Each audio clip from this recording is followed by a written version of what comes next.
Que tesouro, irmãos, que é a liturgia da igreja. E que tesouro que é a festa de Pentecostes, solenidade. É mais do que festa. Solenidade é a máxima celebração da igreja, como o Natal, como a Páscoa, como o Pentecostes. E o Pentecostes é o cume do ano litúrgico, porque é a conclusão, é a plenitude da Páscoa e a conclusão da obra de Jesus. Se eu não for, o Paráclito, o Espírito, não virá a vós. Se vocês deviam se alegrar, Jesus fala para os discípulos, por eu ir, por eu morrer, por eu ir ao céu, porque se eu não for, o Espírito não virá a vós. O Espírito é fruto da morte de Jesus na cruz e da sua ressurreição dentre os mortos. E que riqueza essa sequência de Pentecostes que nós cantávamos. Vem, Pai dos pobres. Só os pobres experimentam a consolação de Deus, aqueles que sentem necessidade. Ontem tivemos a vigília de Pentecostes, que convidamos a todos, mas veio pouquíssima gente. Tivemos uma aqui e outra lá na Capela Santa Teresinha. 6 leituras maravilhosas, porque a liturgia é tão rica que as grandes festas têm uma vigília, como a Páscoa. Portanto, irmãos, valorizarmos isso. É a nossa herança. Se você soubesse que alguém te deixou uma herança, um tio, uma avó, um vô, sei lá quem, um pai, te deixou uma herança. Nossa, as famílias brigam, se processam por causa do dinheiro. E Cristo deixou para nós uma herança muito maior que o dinheiro. Te deixou o céu, te deixou a vida eterna, te deixou o Espírito Santo. E eu não venho buscar? Mas onde é que está meu interesse? Que valor que eu dou para o Senhor?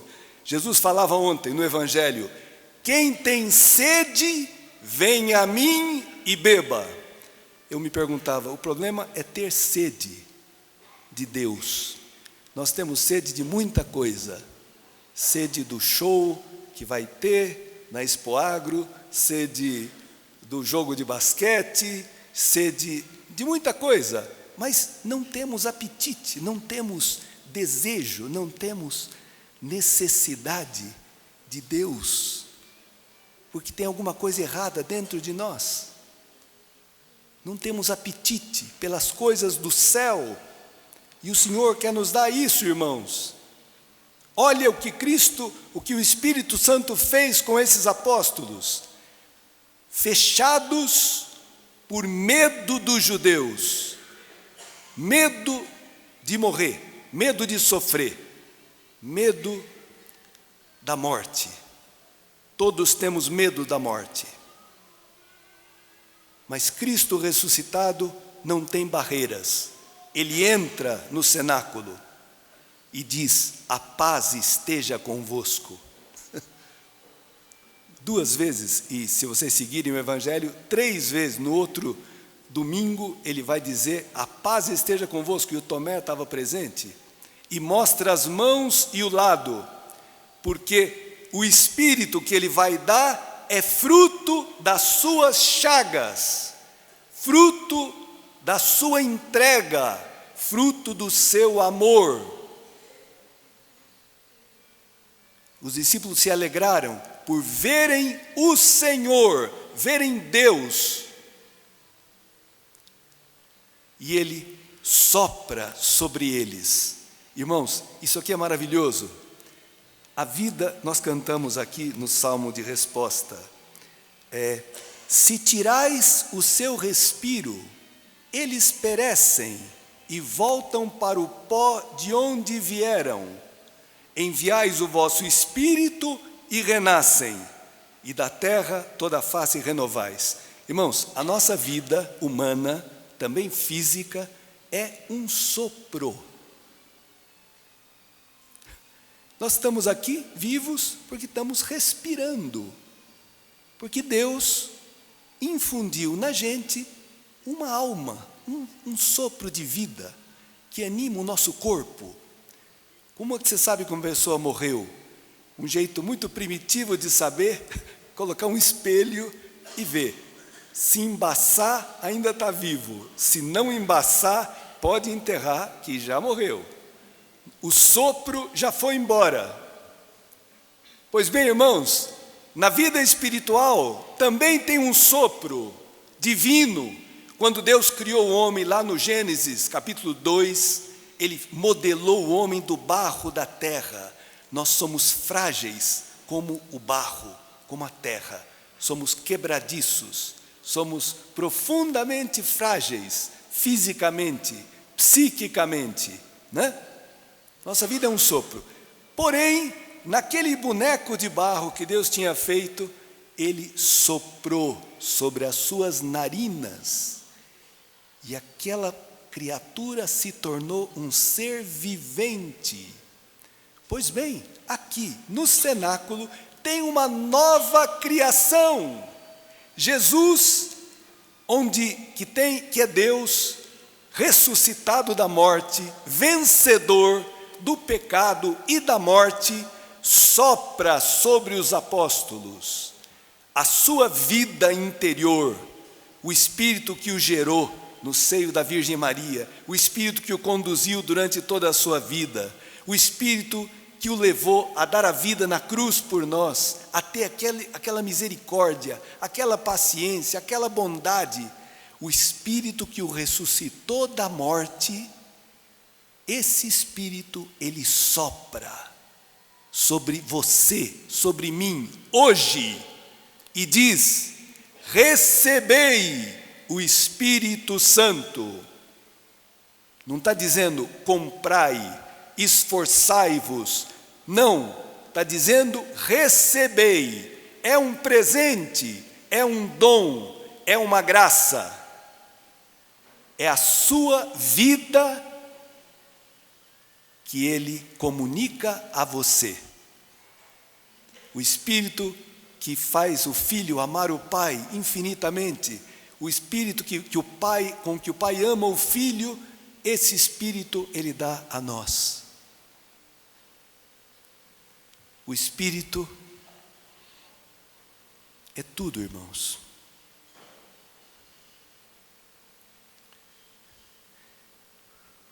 Vocês viram nos Atos dos Apóstolos, no dia de Pentecostes, estavam reunidos com Maria no cenáculo, rezando. Por isso que é importante rezar. O Espírito é preciso desejá-lo, pedi-lo, suplicá-lo, né? E uma ventania, um vento entra fortemente pela casa. Aqui são imagens, irmãos, porque a palavra em hebraico, espírito, é a mesma de vento. Interessante que é a palavra ruá. Ruá é espírito e é vento. Olha, não dá para falar ruá sem exalar sopro. Ruá. Isso. O Espírito se manifesta como um vento. O vento você não sabe de onde vem nem para onde vai. Assim é aquele que nasce do Espírito. Não tem um esquema estabelecido. É alguém que se deixa conduzir, que é livre, se deixa conduzir por Deus. É dócil, é humilde. Não tem o seu projeto que ele defende e faz um ídolo do seu projeto. Não! Quem nasce do Espírito está atento. O que Deus quer de mim? Senhor, qual é a tua vontade? Senhor, me conduza. Senhor, não sei o que fazer. Me ajuda, me inspira. Pronto. E o Espírito te ajuda. E de repente simplifica aquilo que parece tão complicado, tão difícil, tão impossível. O Espírito torna simples, torna claro, torna possível. E não só o vento é uma imagem do dinamismo do Espírito, mas apareceram línguas como de fogo. Por isso que hoje o paramento é vermelho. Ontem eu fui para a vigília, na Santa Teresinha, de branco. Imperdoável, mas tudo bem. É que o alemão está chegando. O Alzheimer está chegando. Então, línguas de fogo se repartiram e pousaram sobre cada um deles. Todos ficaram cheios do Espírito Santo e começaram a falar em línguas. Vocês sabem que vocês também falam em línguas? Hoje nós falamos outras línguas aqui, nessa celebração. Quando nós cantamos Kyrie eleison, vocês estavam falando grego. Porque Kyrie eleison quer dizer Senhor, tem piedade. Christe eleison, Cristo tem piedade.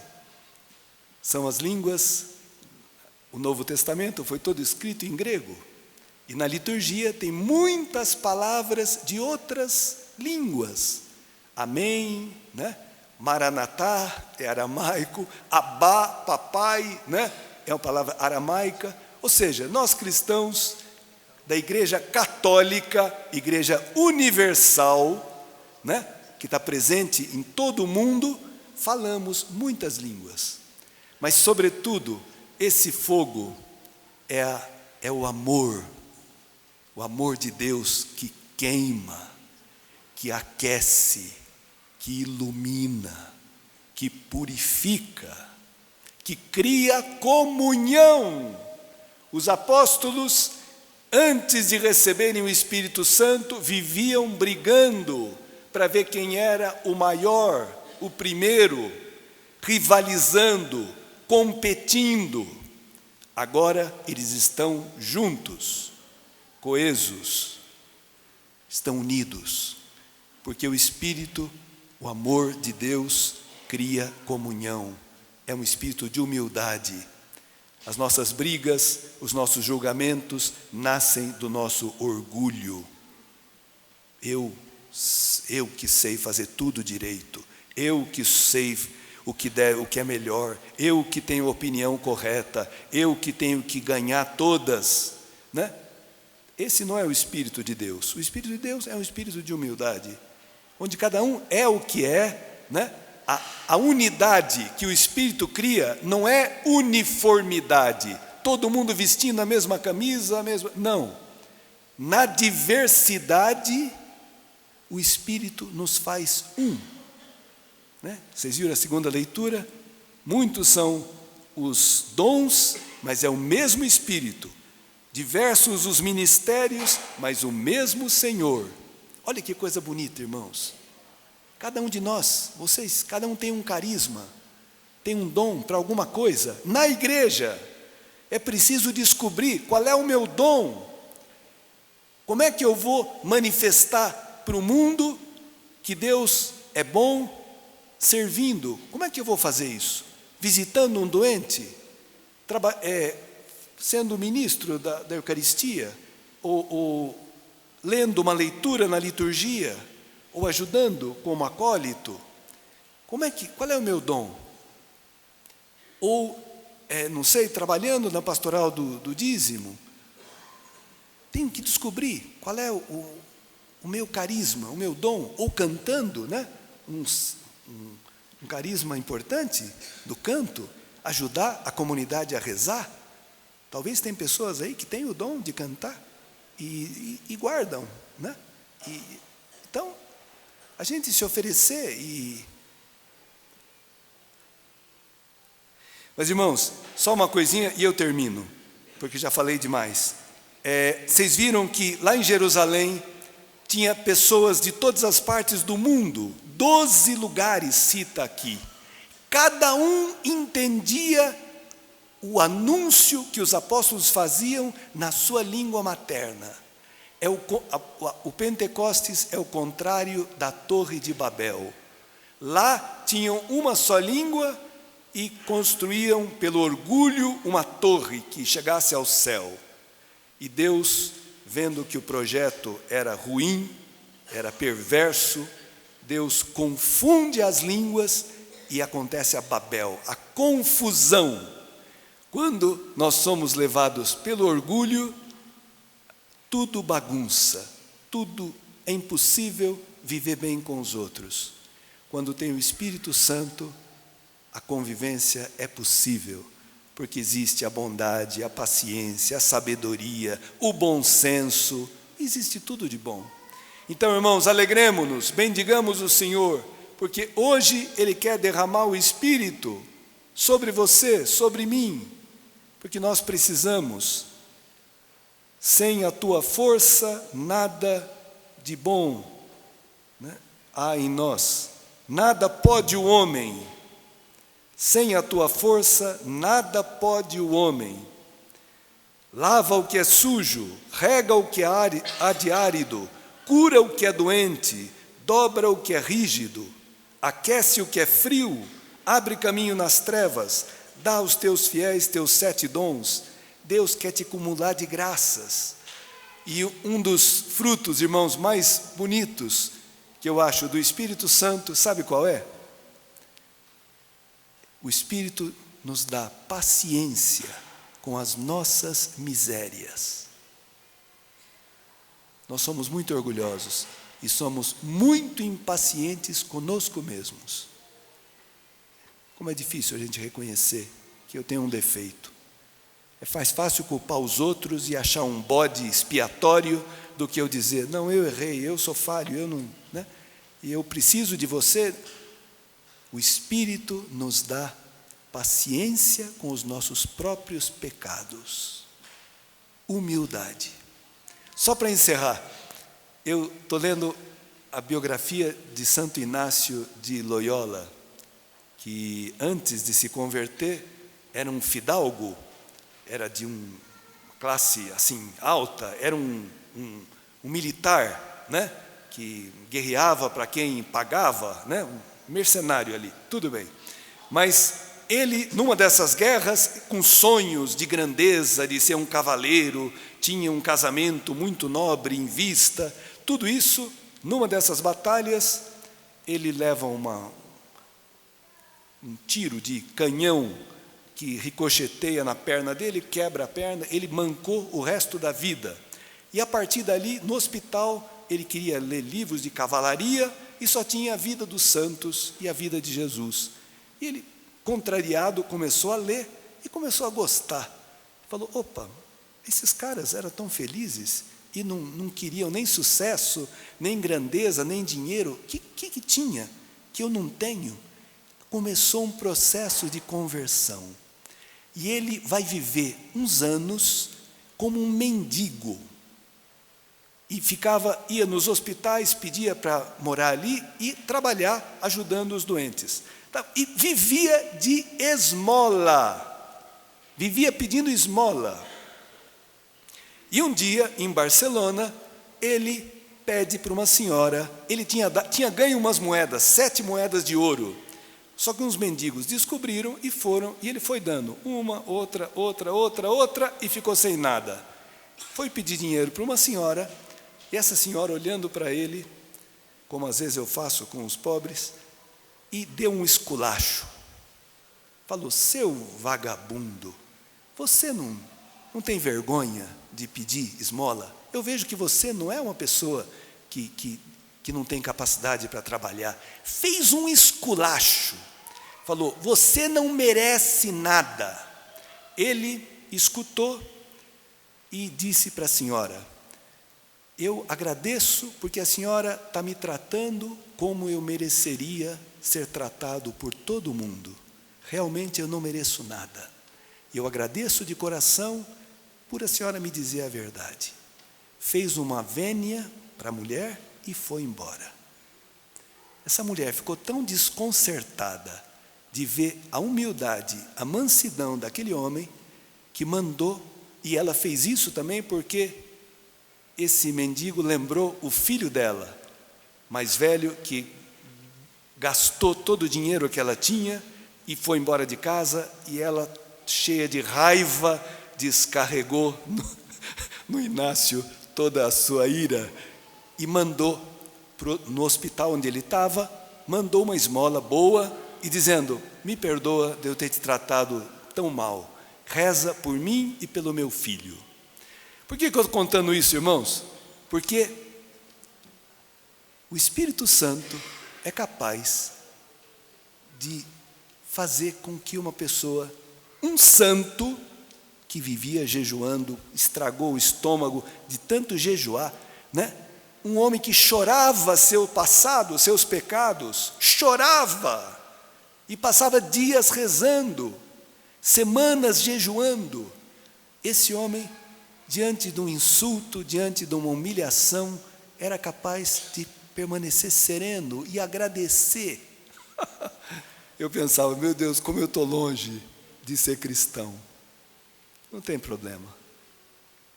Eu acredito que Deus pode fazer de uma anta, como eu sou, um cristão. Ele pode. O Espírito tem esse poder. E então a fé, acreditar e deixar que o Senhor nos conduza e aproveitar que temos irmãos tão santos, os santos são maravilhosos, que nos inspiram, nos denunciam e nos estimulam e rezam por nós no céu, para que a gente seja santo, porque essa é a nossa única vocação.